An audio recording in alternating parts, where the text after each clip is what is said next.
చింతపండు పులిహోరకు కావాల్సింది చింతపండు రసము, ఒట్టిమిరపకాయలు, జీలకర్ర, ఆవాల, మంచి నూనె, శనగపప్పు, పల్లీలు, పచ్చిమిరపకాయలు, కరివేపాకు.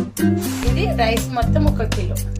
దీని బౌల్ నిండా మంచి నూనె, జీలకర్ర, ఆవాల, శనగపప్పు, పల్లీలు, ఒట్టిమిరపకాయలు, తగినంత ఉప్పు.